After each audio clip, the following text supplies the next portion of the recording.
Višegrad je oduvijek imao slikare na čijim platnima je dominirala čuvena Ćuprija na Drini. Ima ih i danas.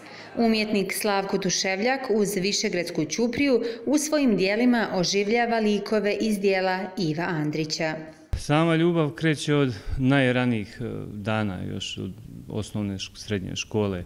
Imao sam veliku ljubav prije svega prema crtežu, a bio sam u neposrednoj blizini Mostar. Inspirisalo me Andrićev roman.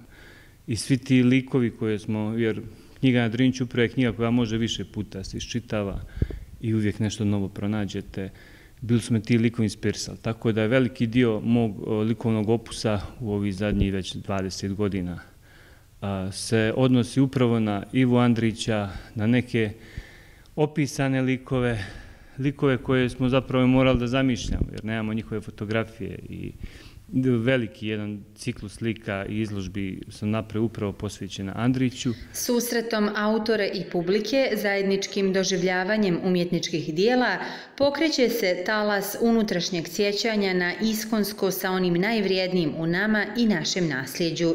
Tuševljak smatra da je Ivo Andrić književnim dijelima ostavio neizbrisiv trag i da su Višegrađani ponosni na njegovo stvaralaštvo. Obzirom da sam ja Višegrađan i živio sam i u drugim gradovima dugo, malo ne pola života sam se kretao raznim, uvijek sam se vraćao, kao što se Andrić vraćao u Višegradu i iz mene Andrić i Višegrad nikad neće otići, to je jednostavno nemoguće i tek mislim da shvatimo veličinu njenog dijela i zapravo ono što imamo u našem gradu je kad se pomaknemo u neki drugi grad, shvatimo koliko je to veliko i po čemu nismo džaba po tome prepoznati. Umjetnik Slavko Tuševljak na poseban način traga za novom formom odnosa umjetnika i publike i on kroz svoja dijela pažnju i poštovanje poklanja velikanima nauke, književnosti i umjetnosti.